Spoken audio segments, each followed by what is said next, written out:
All right, John and Lucas Fort, welcome to the program. Thank you very much. Yeah, glad to be here. Yeah, it's not every day that we get a father-son duo on the podcast, so it's exciting. I'm looking forward to this conversation. Hey, before we dive into the revised edition of the Father-Son Accountability book that you guys both wrote together, just give us the lay of the land. Who are John and Lucas Fort? Kind of where are you in your lives right now? And why are we even having this conversation? John and Lucas Fort. Well, we're both very large people, that's for sure. So I'm Lucas. I'm 24 years old, living out in Oregon, just down the road from my dad, John here. And like you were saying, I got my third generation going. I got my new son Elias, and living at home with my wife out here and working. And my dad and I have a pretty extensive history going back about 10 years at this point. We wrote that book, Father-Son Accountability, together. We've spoken at a few events and showed up in a couple different podcasts here and there, and helping fathers and sons learn how to, communicate with each other and the best way to build a relationship with each other, and having it be a two-way street, not just one way. Yeah, this all started when Lucas was like 10 or 11. Mm-hmm. And at that time, I was not working for Be Broken, but working for another sexual integrity group, training group leaders, support group leaders for men and women about who were dealing with sexual addiction. And I remember looking at Lucas and thinking, I became a sex addict when porn was just magazines. And it's like, this guy doesn't have a chance without like a serious help. And the funny thing is I did and do for a living, talk about porn and sex and all that kind of stuff. So that's what I do for a living. But thinking about talking to my son, and I have a daughter too, was terrifying. It's like, wow, this is really different. And so the book came about in my wife's stumbling attempts to try to help our kids with integrity. The idea was I didn't want them to turn out like what happened to my wife and I, both of our situations. So that was kind of the motivation behind this. And then it kind of grew from there. Yeah, so let's talk more about the reasoning behind why you actually wrote the book, Father-Son Accountability. And I'm glad that you guys pointed out, we are going to be talking eventually about the 2.0 version, because you've got a new revised edition that just came out this year. But like you said, the original Father-Son Accountability book, it came about 8-10 years ago, something like that, or somewhere around there. What were all the factors that led to you guys saying, let's actually write a book on this? So we live in the Pacific Northwest, and there's a conference up here in Seattle, in the Seattle area, called Higher Ground Men. And somewhere along the line, they started letting dads bring their sons 13 and up. And so it's still called Higher Ground Men, but there's teenage boys and men there. And it's like 400 to 600 people there at this event. It was a pretty nice event. And I had been going there and speaking about other issues, but they kept telling dads to talk to your sons. But they never said about what. And by this time, Lucas was 15, and we were doing all this. And I said, hey, can we come and just show people, when you say talk to your son, let's show them what we're talking about. So that's what we did. But we realized we only had an hour, and there was so much more to say that I started writing a handout. Well, that handout turned into a book. And so that's how it started out. So Lucas, tell us about what that experience was like when you went up to Higher Ground Men and you and your dad were doing those sessions together. Because I remember that. And I also remember some of the responses that you got from that. I'd love to hear from your perspective what that was like as a teenager to go through that. Yeah, I mean, it's funny looking back at it. You would have thought that I'd be super nervous, not wanting to talk about it, but by that point, my dad and I had already been, so open with each other and talking about these sorts of things and at that rate, I also was talking to people I knew, because I'm a big people person. I talk to everybody, and especially as a teenager, there were some times where I might have gone a little overboard with what I talked about. That being said, I was already talking to other teenagers about this subject anyway. And so being there at the actual conference to me didn't really, it was interesting. It was, I knew that the kids that were going there, the young boys there, were probably going to be pretty nervous thinking about what their dads were going to think about it. And I know that the reason the dads brought them there were because they either didn't know what to talk about, maybe they just didn't know where to start, or that sort of thing. And going there, I wanted to give my perspective as a kid as well. Basically letting them know that a lot of the thoughts they had about, oh well, my dad's going to be angry at me, my dad's not going to understand me, and me being there as the perspective to kind of show the dads like, hey, as a kid, as myself, I want to tell you what's going through your son's head, and giving them that insider understanding and Mm-hmm. that kind of point of view. And then also to the kids, letting them know like, hey, like I promise your dad wants the best for you. They wouldn't be here with you if that wasn't the case. And so Hmm. kind of having that perspective.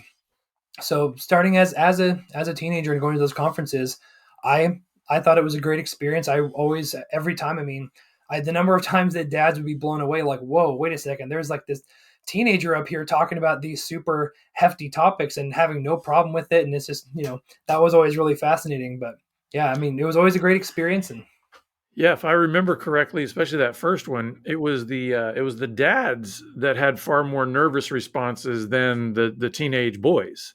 It yep, seemed like the dads had more of like the deer in the headlights, hair blown back kind of a Yeah. response Yeah, it's like, you than their want me to sons. talk about what with my son? Yeah, The yeah. So the so so let's then actually go there because Lucas, let's go back to before you guys were doing the conferences and the books and all of that. And I'd love to hear from you of what did it feel like growing up talking to your with your dad about feelings, sex, pornography, and some of the other things that you discuss in the book. hmm Because you're right, those are some big topics, and sometimes those are things that just do not get talked about between a father and a son. So, what was that like for you as a 10, 11, 12-year-old boy starting to have these conversations?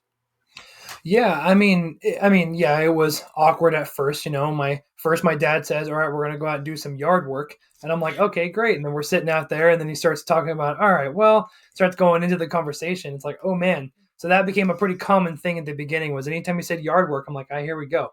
But my initial reaction though, at first, it was uncomfortable. I didn't, want to talk about it. It felt kind of private and everything. But my dad pretty quickly and early on was coming from the perspective not of, and he made it clear that it wasn't about trying to be like catching me making a mistake or punishing me if I did anything that was wrong or not good. He made it really clear early on that it was about me, you know, getting it off my chest, but then also having that communication, feeling comfortable to talk about it. And if we didn't have those initial conversations about, it's good to talk about it, I'm going to be, accepting of you and everything you're going through. If we hadn't had that initially, then it wouldn't have led to me feeling more comfortable to talk about it and realizing, the realizing like the right way to go and everything. But yeah, definitely early on, it was kind of awkward, but a lot of it was focused around the relationship aspect and understanding that I wasn't wrong or in the bad. Everything I was doing was normal and something that my dad expected because he went through similar things. And so him, a lot of it too was him opening up and talking about his perspective and what happened with him, and using that to show me I wasn't alone in the battle, about all of these things. And then on top of that, he would also open up about things that were, happening in his life at that time too. It wasn't like, oh yeah, I used to have these issues, but I'm totally great now. Now let me teach you how to do it right. It was, I've had these problems and I still have these, temptations and all Mhm. these issues coming up. And so it was kind of it was almost teaching me kind of how, this is how as men we should be communicating with each other and talking about it. And that Hmm. that idea was definitely set in at an early stage, and which helped me to be where I Mhm. am now. And as I grew up, being more comfortable talking about it, and I wouldn't have been at those conferences and writing the books if it weren't for my dad starting the conversation and including me on it, and having us be on an equal level rather than the parent being up here talking down to the kid. Hmm.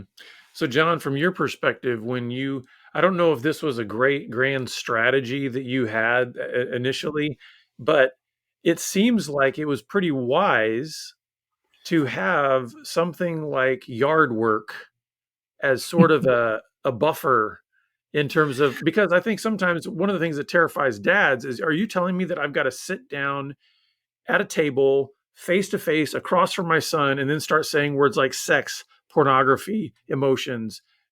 Was that even part of a strategy of saying, let's go out in the backyard and do some yard work? Or did that just sort of kind of morph? And why is it vital Well, that maybe there is somewhat of a buffer there where it feels like we can maybe have an easier on ramp to these conversations rather than feeling like, man, you got to have this stark moment in time? Well, to me, it was purposeful in the sense of I wanted to make it like, hey, we're doing something and let's talk about this while we're doing something, instead of, although we eventually definitely had conversations where it's just we were just sitting there talking, but never looking at each other. It was like, we have to do, there really was yard work to be done. I wasn't making up, but it was like, okay, I'm going to take advantage of this situation where we're both out in the yard, not staring into each other's faces. I later learned from other experts in parenting that you are not supposed to sit face to face to your kids during these personal conversations. You should always be side by side or something like that, in general, because it's just too weird. So it's somewhat like purposeful and somewhat accidental how that turned out. Well, in Now, many though, ways, I teach parents that I teach them, don't sit your kid down and stare in their face and talk about all this stuff. and even in many ways, it makes me think of the Shema, where we're told to love the Lord your God with all your heart, and then it says, teach it to our children. When you walk, when you lie down, when you rise up, when you walk, when you go to the market. So there is a sense in which all of this needs to be part of just when we are doing life, that we are interacting with these truths. With that being said, you guys discuss the difference in the book between talking at each other and with each other. Can you explain more about what you mean in that? Well, so what I began to realize as I put this together is that the typical thing parents do is sit their kids down, lecture to them, and wait for the kid to nod and say, good. That's talking at someone. In fact, a kid can talk at their parents the same way. But I'm going to say talking with each other is more about asking, how do you feel? What do you think about that? This is what I think about that. Again, it's the idea of raising, Lucas already said, is raising your son up to adult level for these conversations. In other words, maybe not all the time you think of your son as an adult, but during these conversations, you say, you're coming up to my level and we're going to talk somewhat as equals for this to happen. Do you have any other thoughts about the talking with thing versus at? Yeah, I mean, what he said was pretty spot on. I feel like it's coming from the kid's perspective when we first had these initial conversations when I was around 10, 11, and then even up until now, but especially then. I feel like a lot of it, like he said, was asking the questions, not so much just, oh, does this make sense? Yes or no? But also, how do you feel about that? What does that make you feel? Okay, you said you had this issue. How did you feel when that happened? And that's where I think the emotional aspect is the biggest player, is getting them to kind of talk about emotions. And then on top of that, not, on top of asking questions, getting them to talk, but then the part of you as a parent being on the same level is also saying, yeah, so when I had this happen, I felt this way, kind of talking about your own emotions as well. And so kind of, the showing them, not only showing them I'm receptive of your emotions and how you're feeling, but I also am going to give that back in response and give my emotions and my feelings too. Mm-hmm. Now, the title of the book is Father Son Accountability, and sometimes that term accountability can be like a lightning rod for people. It can be kind of overly narrowly defined. It can be become kind of rigid and rules based and all that. But you guys structured somewhat. I mean, there's certainly handlebars that you guys have put in the book in terms of, like, especially kind of coaching fathers and sons. How do you actually engage one another? What does some of that look like, practically speaking, from the book, in terms of, okay, what does this term accountability really mean in terms of what you're trying to highlight in the book? And how do fathers and sons really do that kind of in a practical way? Yeah, well, the first version of the book we wrote, it was like 2015 or 16 or 17. I can't remember when it was, but or maybe earlier, I don't know. But the first version of the book, at that time, the word accountability was not, it's become a more negative term since then. Does that make sense?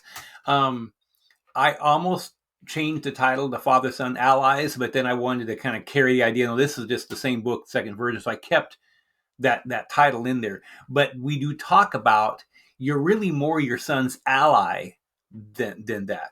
There is the point of accountability. Now the father is the son's accountability partner or ally. The son is not the father's accountability. In other words, the son, I'm still sharing with him.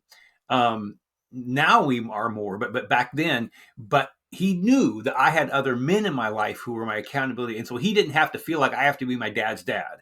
That's not okay to put that kind of thing on there. Mm-hmm. But there was that tension with that word accountability. I just went ahead and used it because that's kind of that's how we started. And hopefully it doesn't turn too many people off. But yeah, well, I feel like accountability, I feel like a lot of people kind of associate that with work, or maybe from a kid's perspective with chores or doing homework and that kind of stuff of, well, I have to do this, otherwise, my parents are going to get upset at me. And I think I understand what you're talking about of accountability having that negative connotation. I feel like at least the way we address it in the book and when we talk about it in events and talking to a pair of father son, is more the accountability portion of that is more so. It's that is not the focal point. The accountability is not. I feel like it's not about making sure you're not watching porn, you're not doing these explicit things. It's more so being accountability of like you sharing each other's emotions, and so accountable of like well, like for example, let's say that somebody messes up and looks at porn, and you talk about that. Yeah. But so the result of that is not, well, now how are we going to punish or how are we going to restrict? But it's like, well, how did you feel? What brought this on? What can we do next time to address those feelings before it gets to the point that you feel like you have to go look at porn? Does that make sense? So it's more of that kind of thing. So the accountability is we're accountable to each other to keep talking about this. Yeah. But the relationship is more of supporting and being each other's ally. Yeah. So not being accountable of you're doing something you shouldn't be, but accountable of actually sharing and being open about what's going on. Mm-hmm. So what do you think is the most important thing that fathers and sons need to remember when they're having these conversations? Well, the first thing is to have them. It's like keep talking, and even if you have no idea what, just keep talking. And I would say, if nothing else, talk about how you're feeling. Lucas has mentioned that. That's actually more important than anything else, because the biggest way a kid goes wrong with their sexuality is when they don't know what to do with their feelings. It becomes a way to deal with feelings. And so those of us like myself who were sex and porn addicts in the past, that's why I had become that, because I didn't know how to deal with that. When I went into therapy, the first thing my therapist worked with me is on identifying what I was feeling and finding better ways to deal with that. So when you're looking at a kid, they're not an addict, they're a kid, and they're not an adult. And so let's teach them how to deal with feelings. Now, I don't expect that dads know how to do that. So because no one taught me that. So that's the purpose of the book, is to teach the dad and the son at the same time how to identify their feelings and talk about them and find ways to work through them. That's really the big picture. It's not porn and all that kind of stuff. It's feelings. Yeah. And then going in line with that as well, from the father's perspective, when your son or when your child is sharing their feelings and their experiences and everything like that, is not any time to be laying some sort of punishment or talking down. It's more been like, well, I'm really glad you told me about that, and trying to get them to further explain how they're feeling and validating their feelings. Like, yeah, that makes perfect sense. And then relating to that, I have had experiences where I felt that way because of such and such. And so coming from the parent perspective, that way your child continues to want to share and be open and come to you, even if it ends up being something outside of accountability or sexual topics, is furthering that relationship to them. They feel comfortable coming to you about absolutely anything, so that when they become an adult, they continue to do that. You have a more open, understanding relationship. Yeah.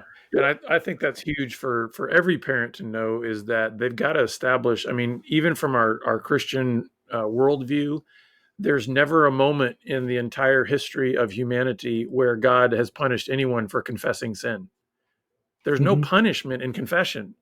So the idea, because that's all that God ever wants, is us to bring things into the light And Mhm. so I think what you're saying there is really important for all parents to hear. Like, what are you doing to establish a safe place to where, hey, in whatever way that you mess up or screw up or cross a line, come bring it into the light. There will be no punishment for confessing that. There's certainly, Mhm. as you guys talked about with the accountability, right? There's things to talk through in that so that Exactly. it's not, you don't become what I call a serial confessor. Like Mhm. nothing is changing in my heart, and so my behaviors aren't changing. But I like what you guys are saying there.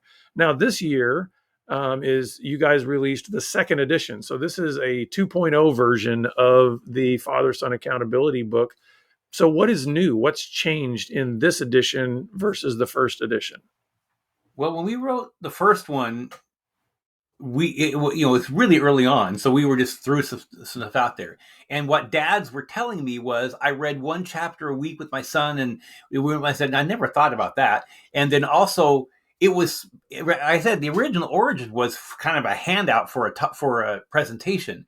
And so, even though it had a lot of really good stuff in it, some of the organization and that kind of stuff, was talking about things that you should do with your son when he's 5 years old, but you don't pick this book up till he's 12. So, like, what point is that? It doesn't help a lot. So we redid it into 8 weeks, and so it's specific. There's only 10 minutes of reading each week, and we put in a bunch of discussion questions about that. So it's designed to be read one chapter a week, more or less. So that's really different. The other big difference is Lucas wrote a lot more. When he was 15, he didn't write as much. He wrote basically half this book this time, and Mhm. so that's another a big difference in that. We also added things like curiosity, like about sex and some of the things that got left out in the other book that are might as well be talking about these things. Um, Mm-hmm. Lucas has a good part in there. But a time when he was 17 years old and heard a word and knew it had to do something with sex, but didn't know what it was, and asked me that question. And I was so glad he asked me. And he was talking about how that, at 17, you think you're supposed to know everything, but that's no. Yeah. Yeah. And let's just say, John, you and I mean, at our ages, we still have to say we don't know everything, right? So, Right. That's right. um, and that's I think that's part of what I get out of the book is you're trying to help fathers and sons really kind of establish such a strong framework for an ongoing relationship, like for an ongoing growth of being able to talk with each other. Because what I see about you guys, even now to this day, I mean, Lucas, you're 24 years old now, and it's not as if somehow you go, well, we kind of put a pin in that part of our relationship and we don't talk anymore. I mean, I know Yeah. you and your dad talk all the time. And Mhm. I would say it's probably far richer today than it was even before because you guys established that freedom to be able to talk about everything. Can you guys Yeah. talk about what would you say to the dads or the sons out there or both who are really feeling the sense of kind of fear of just maybe from a dad's perspective of I don't have any context or point of reference for having done this because I didn't have a father that did this to me. So there's a sense in which there's just a total panic about Mhm. how do I take this next step. What would you guys like to say to the fathers and sons out there regarding I'll talk about fear? I'll talk about the fathers and Lucas talk about the sons. So from we've surveyed dads, and they tell us, I'm afraid. First, I don't know what to say. Second, I'm afraid that this will strain our relationship between me and my son. And finally, the big one is, I'm afraid he'll find out something about my past. I don't want him to know about my past because then he won't respect me anymore. Um, and so, what I would say is, number one, this book is designed just to pick up and do it. You don't have to know anything. You just take zero preparation on anybody's part. You pick it up, get your son, and start reading. That's how we designed it, particularly this second edition. But the big thing is I promise you that if you do this the way and have the discussions that it does, and you don't yell at each other, this will make you closer. It will do the opposite. It'll make you closer with your son than anything else I can imagine. So it doesn't do that. And you can talk about the whole respecting your dad thing Mhm. when you find out the past and that kind of Mhm. stuff. Yeah. So for the sons and coming into it being nervous and everything, I mean, as a son, I feel like, in talking to other, kids when I was in high school and even now, hearing from younger boys and everything, I feel like it makes you respect your dad even more.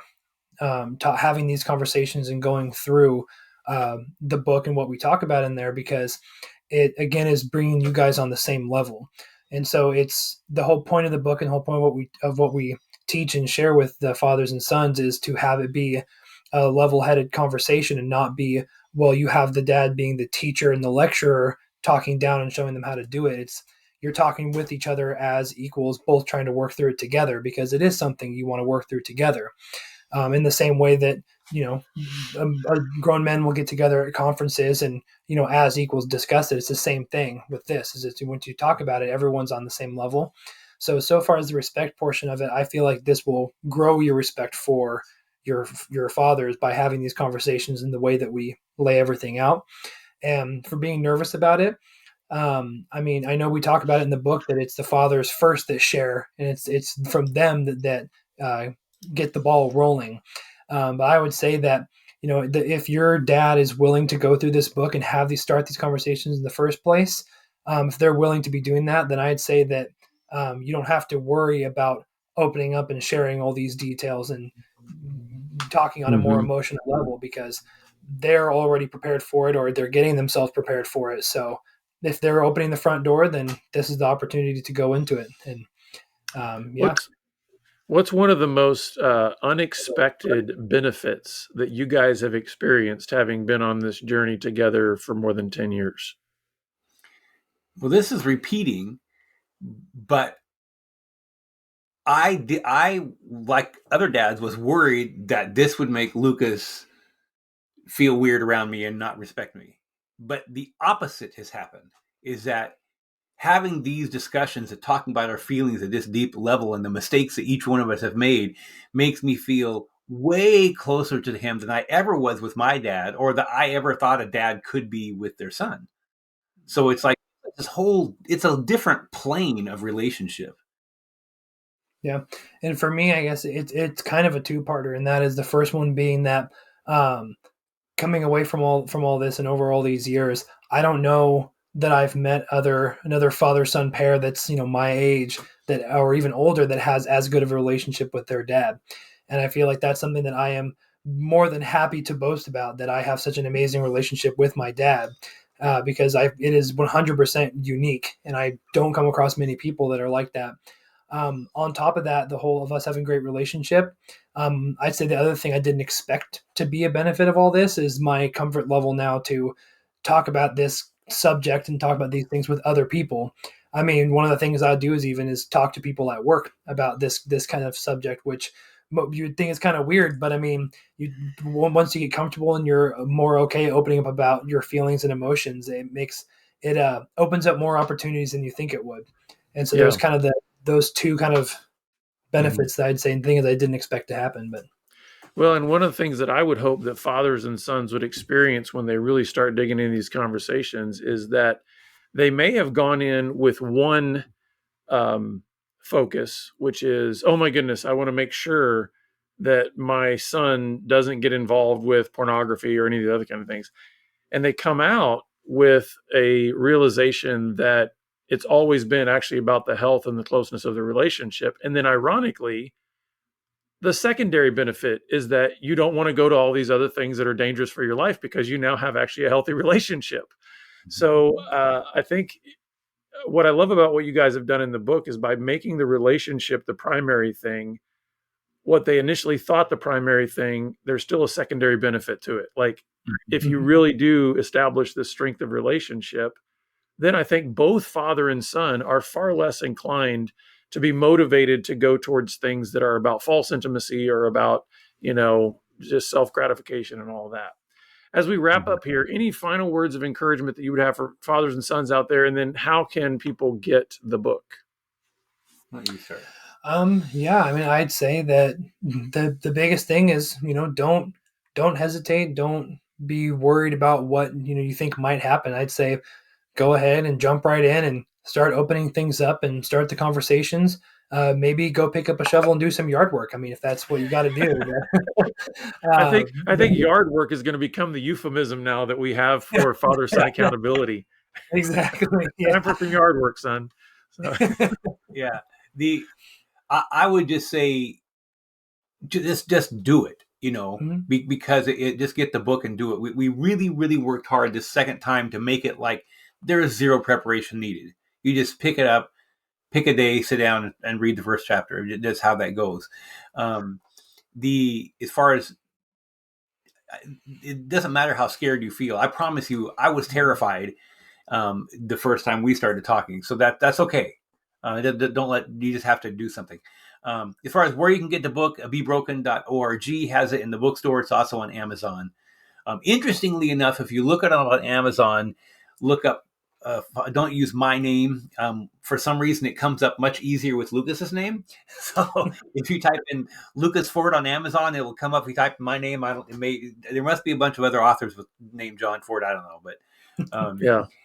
But father-son accountability, on either place.